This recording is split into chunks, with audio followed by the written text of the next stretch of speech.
What is going on, Panthers Nation? Carolina Dad here, your host of the Two Growls, One Roar podcast. Hey, folks, we are here with our post-draft analysis, rapid, quick reaction, whatever you want to call it, breakdown of the Carolina Panthers 2024 draft class. Now, before we get started, we should go out here and look at what fans rated this draft class. So we're going to go out to the Twitter poll that I posted. It's only been out there for a few hours. But, hey, I think it's close enough for us to go ahead and take a look. We've got 80 votes on it, so let me share my screen, and we can take a look here in just a second. While I do that, I would love to know what you would rate this draft class. A, B, C, D. You can even throw up an F if you feel like it. Whatever floats your boat. Let's pull this up and take a look here. Okay, folks, how would you rate the Panthers draft class? And this is exposed to everyone on X, so it could be Panthers fans, could be non-Panthers fans, we don't know. But 80 votes in, 2 hours into the poll, looks like a solid B. Across the board is the highest ranking at 67.5% of the vote. A, 18.8%.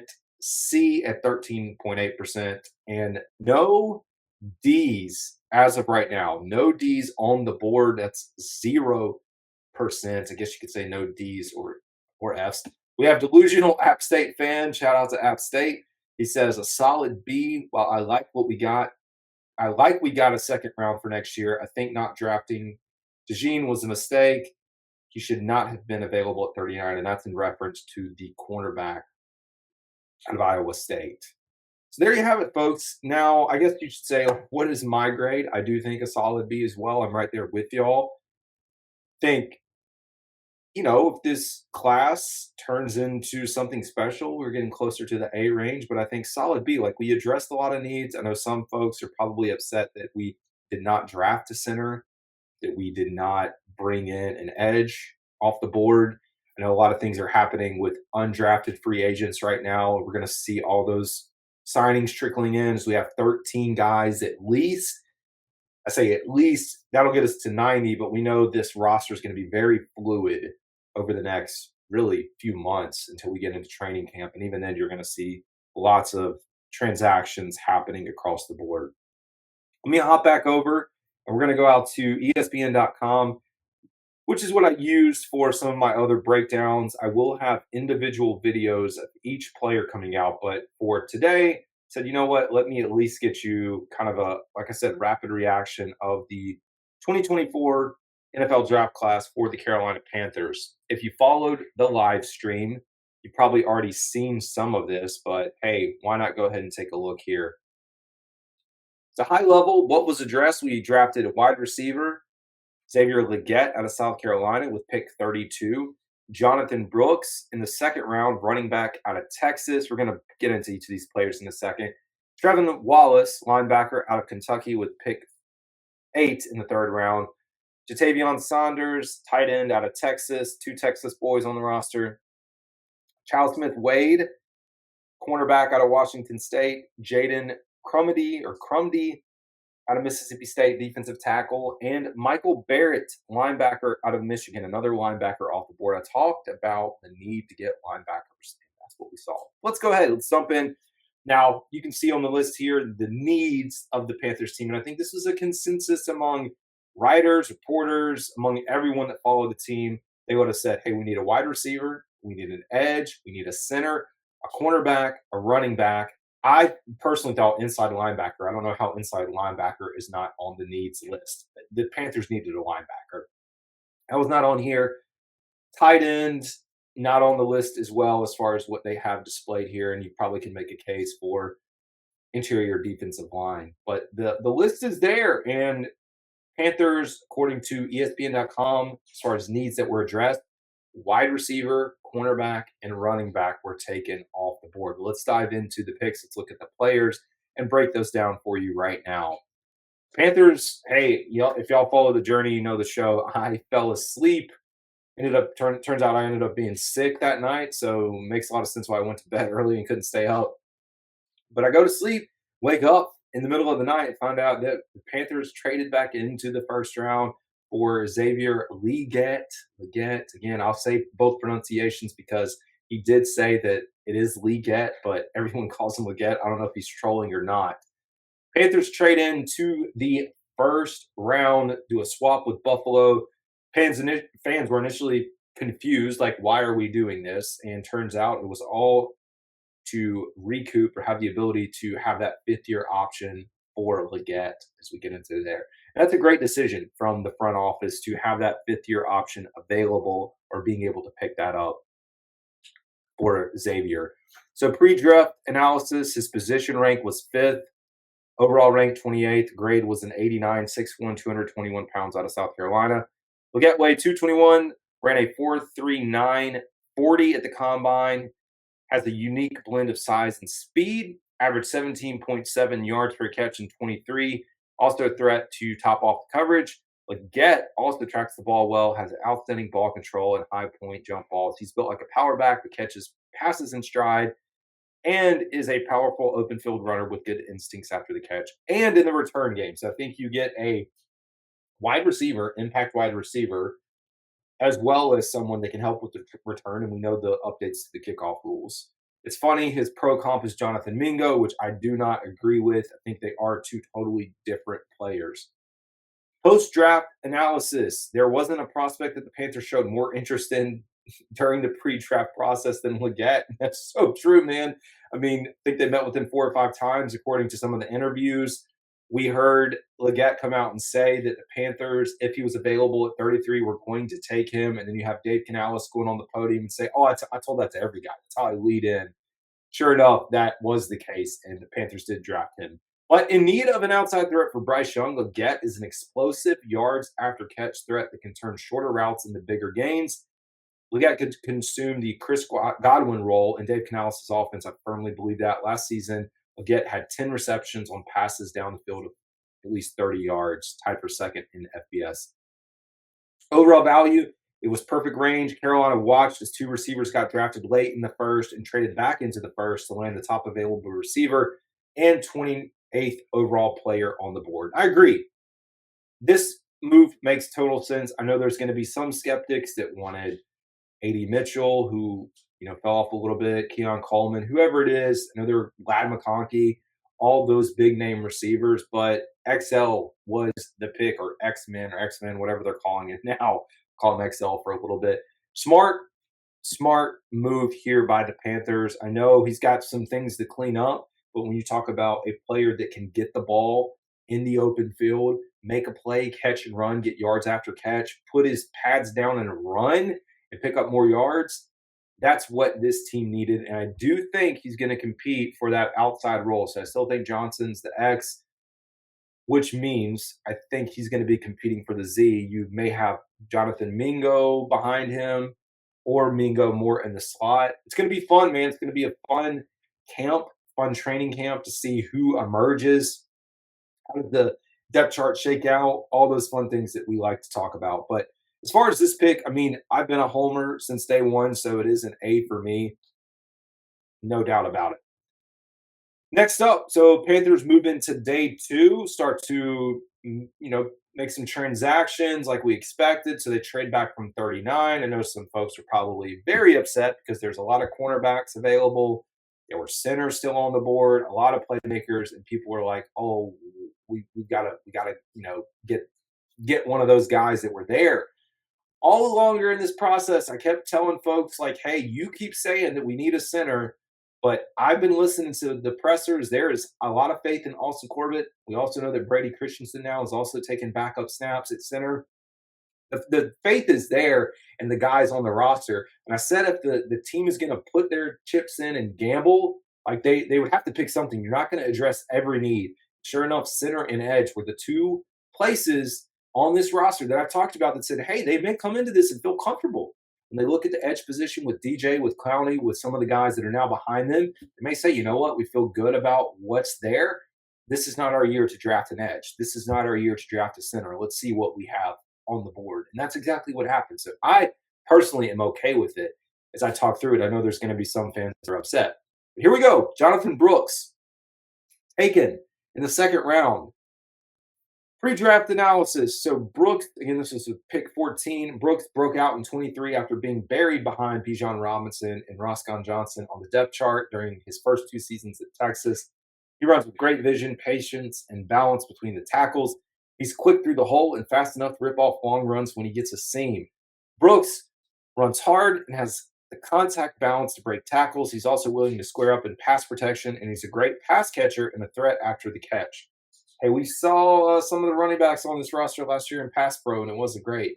He did suffer a torn ACL late in 23, but should be ready for NFL training camp. He's arguably the best tape, or has the best tape as far as the running back class. I think he is the best running back in this class.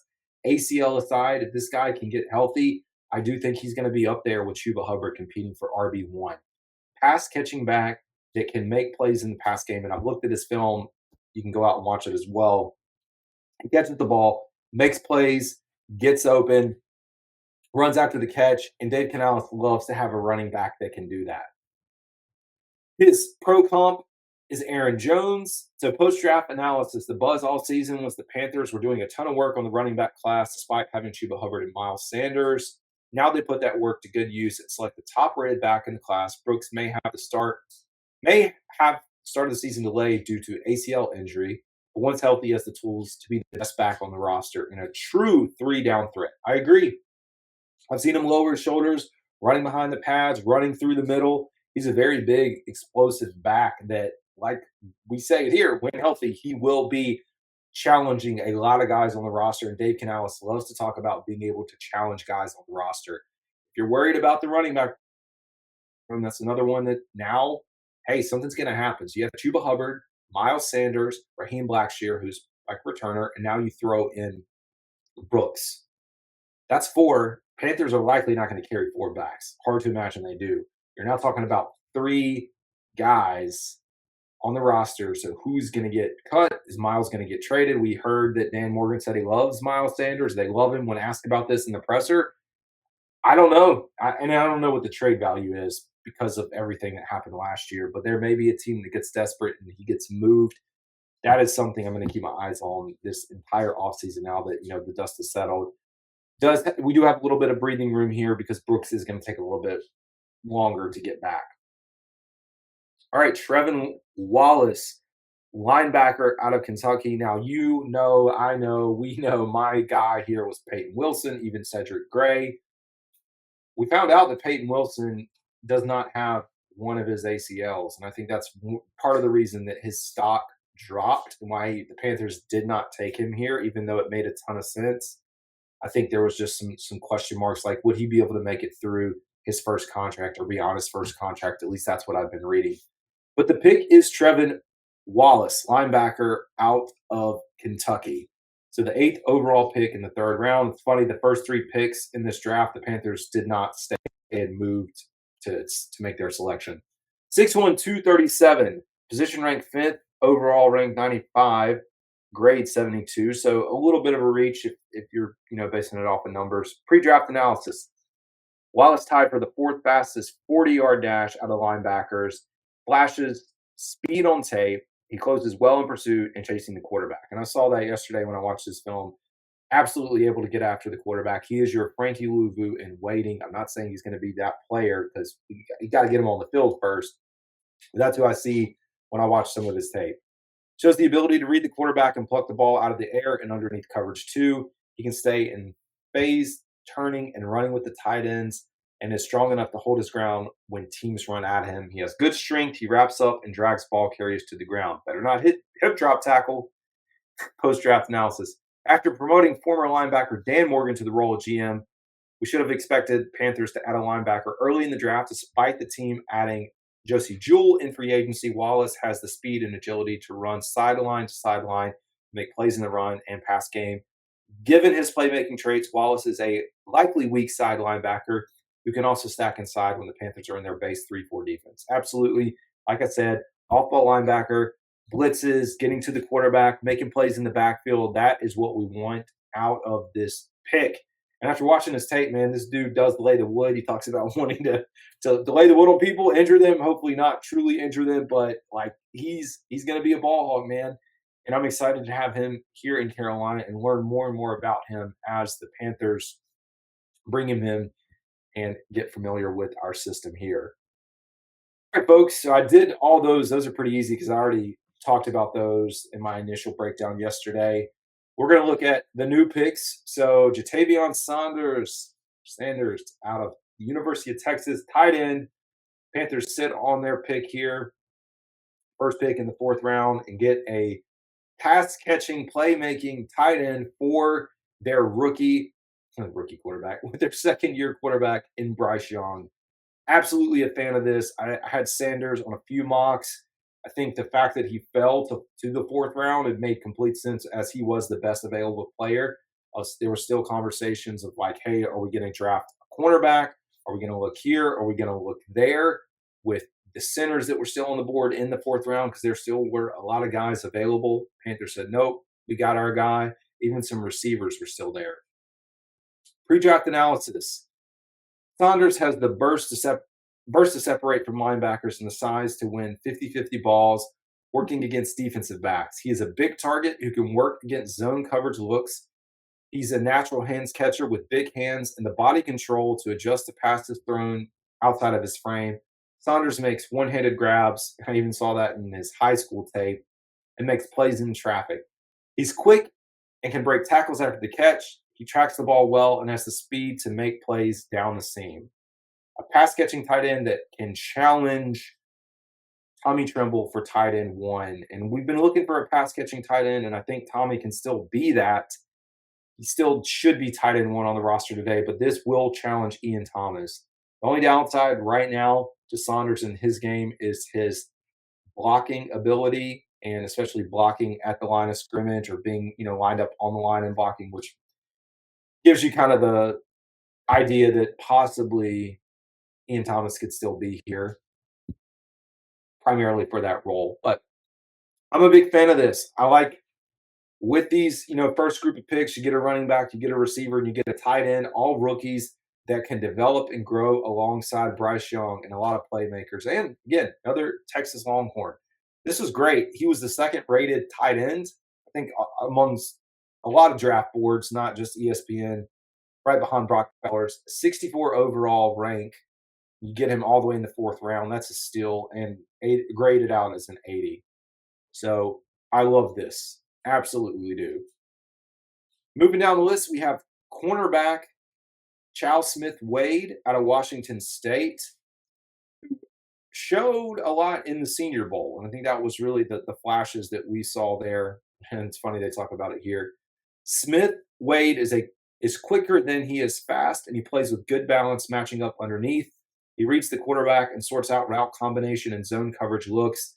He's not a ball hawk or playmaker. He didn't have any interceptions, and he's on the smaller side with shorter arms. But his timing and toughness make him competitive at the catch point. Wade tracked the ball well, made an impressive over-the-shoulder catch interception in the Senior Bowl. Position rank was 30, and we're in the fifth round now, and you're talking about overall rank 227 according to ESPN.com. But if the Panthers felt like this was the guy that they wanted to bring in to add depth to the cornerback position, hey, I'm all for it.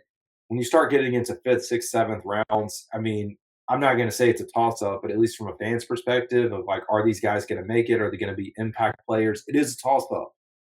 But you just hope that the scouting departments and the team front office knows their picks, because if you start hitting on day three guys, which is what you have to do, you have to hit on these day three picks to really start elevating your team and your roster for the future. We've seen that, success with a lot of teams and being able to do that.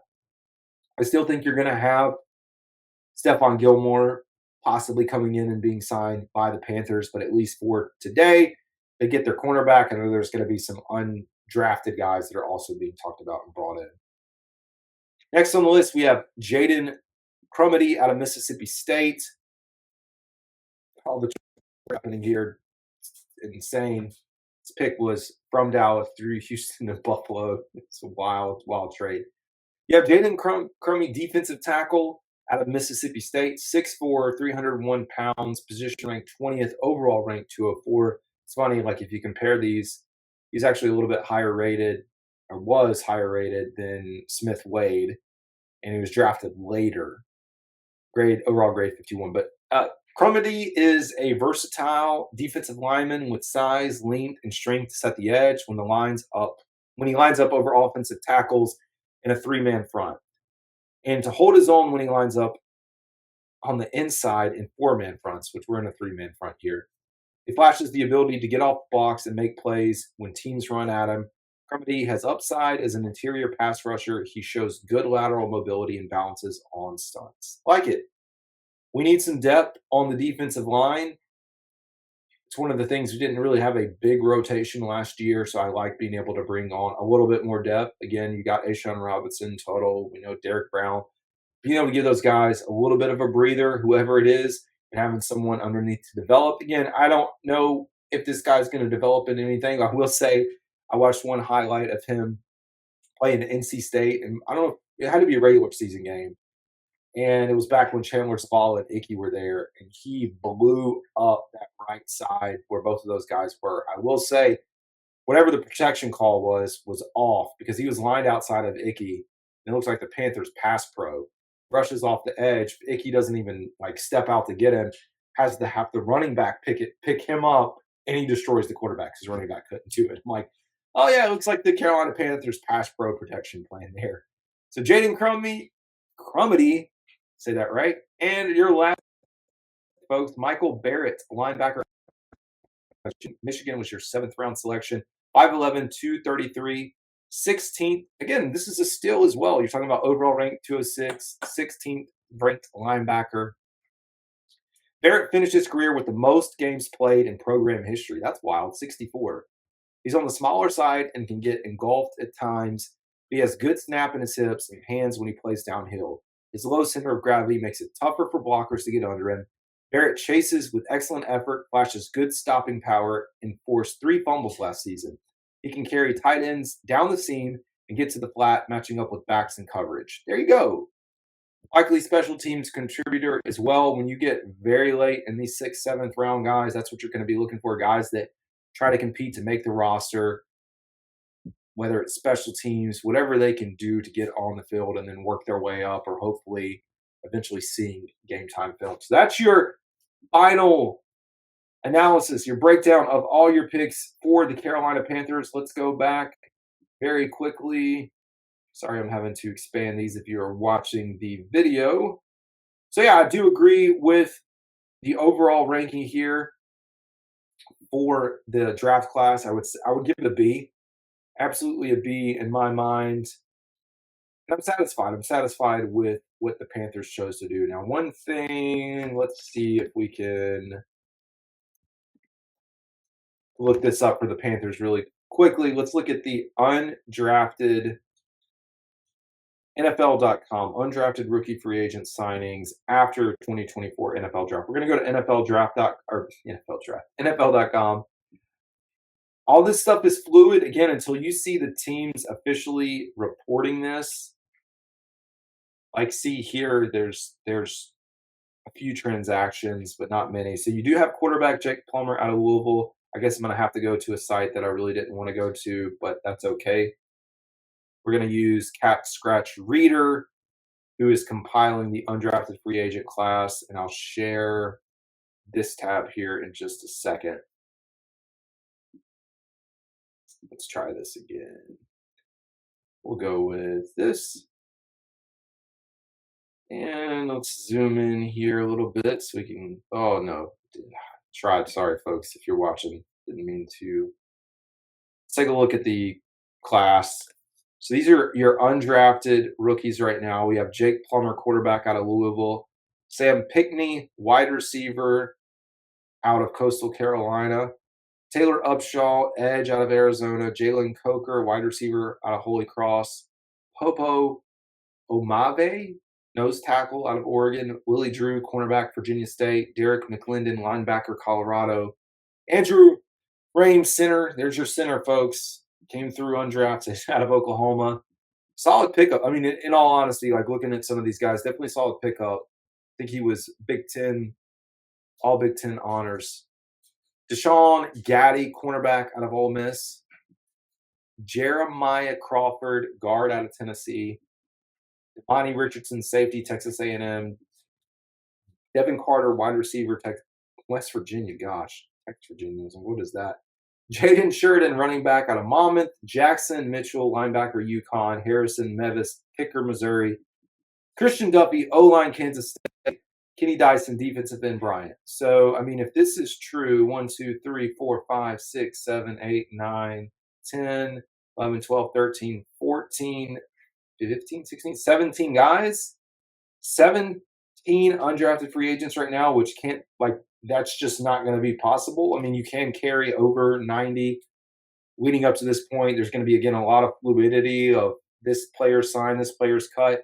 I recommend following Panthers.com. Just go to the transactions page. That is the most reliable source directly from the Panthers that will tell you who was drafted or not drafted, tell you who was signed where, when, what, all available for you directly on there. So, all right, folks, that is it for the post-draft analysis breakdown. And let me know what you think about this draft class. That's all for today. It's Carolina Dad. Y'all have